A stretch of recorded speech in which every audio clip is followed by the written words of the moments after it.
आज मैं आकांक्षा गुरु बहन आप लोगों को श्री वाल्मीकि रामायण का अयोध्या कांड का 56वां सर्ग सुनाती हूँ, जिसमें वन की शोभा देखते दिखाते हुए श्री राम आदि का चित्रकूट में पहुँचना, वाल्मीकि जी का दर्शन करके श्री राम की आज्ञा से लक्ष्मण द्वारा पर्णशाला का निर्माण तथा उसकी वास्तु शांति करके उन सब का कुटी में प्रवेश है।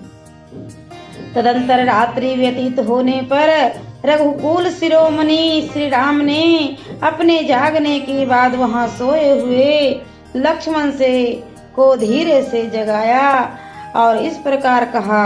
शत्रुओं को संताप देने वाले सुमित्रा कुमार, मीठी बोली बोलने वाले सुख पिक आदि जंगली पक्षियों का कलरव सुनो।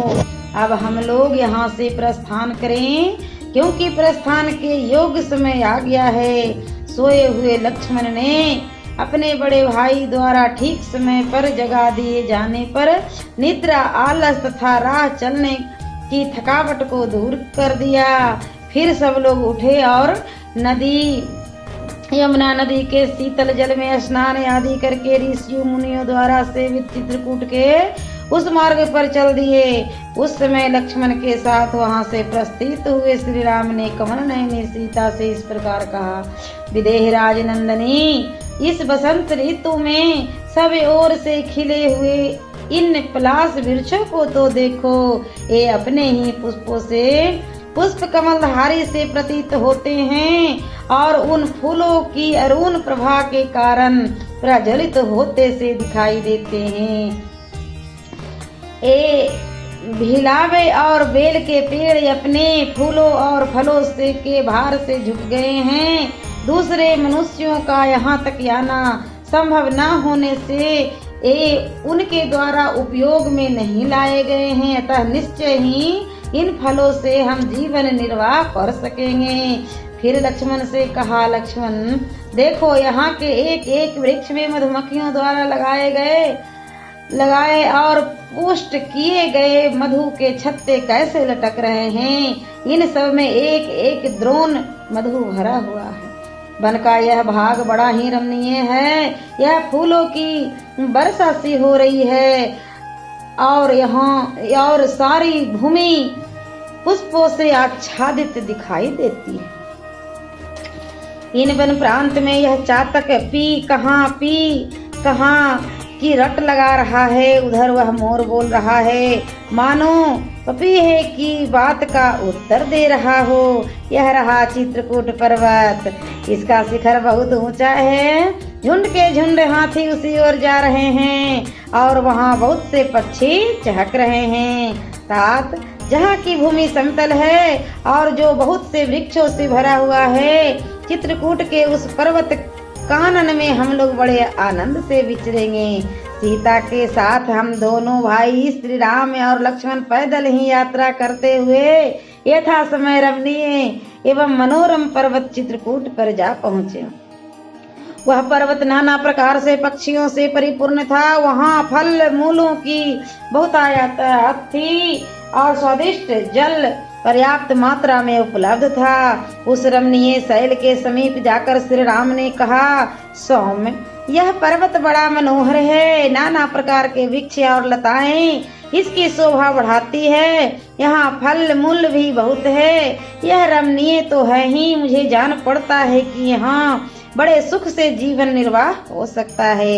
इस पर्वत पर बहुत से महात्मा मुनि निवास करते हैं। यही हमारा वास स्थान होने योग्य है। हम यही निवास करेंगे। ऐसा निश्चय करके सीता, श्री राम और लक्ष्मण ने हाथ जोड़ महर्षि वाल्मीकि के आश्रम में प्रवेश किया और सबने उनके चरणों में मस्तक झुकाया। धर्म को जानने वाले महर्षि उनके आगमन से बहुत प्रसन्न हुए और आप लोगों का स्वागत है, आइए बैठिए, ऐसा कहते हुए उन्होंने उनका सत्कार किया। तदंतर महाबाहु भगवान श्री राम ने महर्षि को अपना यथोचित परिचय दिया और लक्ष्मण से कहा, सौम्य लक्ष्मण, तुम जंगल से अच्छी अच्छी मजबूत लकड़ियां ले आओ और रहने के लिए एक कुटी तैयार करो। यही निवास करने को मेरा जी चाहता है। श्री राम की यह बात सुनकर शत्रुदमन लक्ष्मण अनेक प्रकार के वृक्षों की डालियां काट लाए और उनके द्वारा एक पर्णशाला तैयार की। वह कुटी बाहर भीतर से लकड़ी की ही दीवार से सुस्थिर बनाई गई थी और उसे ऊपर से छा दिया गया था, जिससे वर्षा आदि का निवारण हो। वह देखने में बड़ी सुंदर लगती थी। उसे तैयार हुई देखकर एकाग्रचित्त होकर अपनी बात सुनने वाले लक्ष्मण से श्री राम ने इस प्रकार कहा, सुमित्रा कुमार, हम गजकंद का गुदा लेकर उसी से पर्णशाला के अधिष्ठता देवताओं का पूजन करेंगे, क्योंकि दीर्घ जीवन की इच्छा करने वाले पुरुषों को वास्तु शांति अवश्य करनी चाहिए। कल्याणदर्शी लक्ष्मण, तुम गजकंद नामक कंद को उखाड़ कर या खोद कर शीघ्र यहाँ ले आओ, क्योंकि शास्त्रोक्त विधि का अनुष्ठान हमारे लिए अवश्य कर्तव्य है। तुम धर्म का ही सदा चिंतन करो। भाई की इस बात को समझकर शत्रु वीरों का वध करने वाले लक्ष्मण ने उनके कथनानुसार कार्य किया। तब श्री राम ने पुनः उनसे कहा, लक्ष्मण, इस गजकंद को पकाओ, हम पर्णशाला के अधिष्ठाता देवताओं का पूजन करेंगे। जल्दी करो, यह सौम्य मुहूर्त है और यह दिन भी ध्रुव संज्ञक है। इसी में यह शुभ कार्य होना चाहिए। देखिए, प्रभु श्री राम भी अपने नए नए कुटिया में जाने के पहले सब देवी देवताओं को आवाहन करना चाहते थे, यानी कि गृह प्रवेश करना चाहते थे। तभी से यह प्रचलन है कि हम लोग भी कोई नया नवा जगह में जाते हैं, चाहे डेरा लें, किराया पर लें, या अपना नया घर में प्रवेश करें, तो प्रवेश करने के पहले एक किसी तरह विधि विधान से पंडित जी के द्वारा हम लोग पूजा पाठ करके घुसते हैं, क्योंकि श्री राम जी भी किए थे, इसलिए करनी चाहिए। प्रतापी सुमित्रा कुमार लक्ष्मण ने पवित्र और काले छिलके वाले गजकंद को उखाड़कर प्रज्वलित आग में डाल दिया। रक्त विकार का नाश करने वाले उस गजकंद को भली भांति पका हुआ जानकर लक्ष्मण ने पुरुष सिंह श्री रघुनाथ जी से कहा, देवोपम तेजस्वी श्री रघुनाथ जी, यह काले छिलके वाला गजकंद जो बिगड़े हुए सभी अंगों को ठीक करने वाला है, मेरे द्वारा संपूर्णतः पका दिया गया है। अब आप वास्तु देवताओं का यजन कीजिए, क्योंकि आप इस कर्म में कुशल हैं।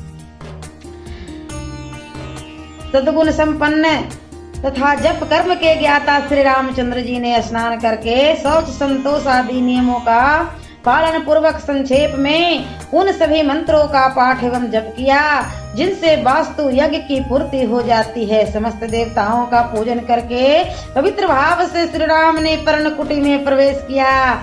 उस समय अमित तेजस्वी श्री राम के मन में बड़ा आहर्द हुआ। तत्पश्चात बलि वैश्व देव कर्म रुद्र याग था।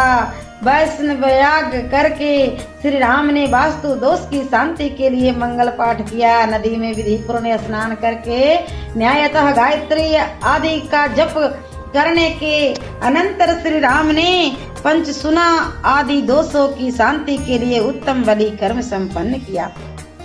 रघुनाथ जी ने अपनी छोटी सी कुटी के अनुरूप ही वेदी स्थलों, चैत्यों यानी गणेश आदि को तथा आयतनों यानी विष्णु आदि देवों के स्थानों का निर्माण एवं स्थापना की। वह मनोहर कुटी उपयुक्त स्थान पर बनी थी। उसे वृक्षों के पत्तों से छाया गया था और उसके भीतर प्रचंड वायु से बचने का पूरा प्रबंध था। सीता, लक्ष्मण और राम सबने एक साथ उसमें निवास के लिए प्रवेश किया, ठीक वैसे ही जैसे देवता लोग सुधर्मा सभा में प्रवेश करते हैं। चित्रकूट बड़ा ही रमणीय था। वहाँ उत्तम तीर्थों से सुशोभित माल्यवती नदी बह रही थी, उसी को मंदाकिनी नदी कहते हैं, जिसका बहुत से पशु पक्षी सेवन करते थे।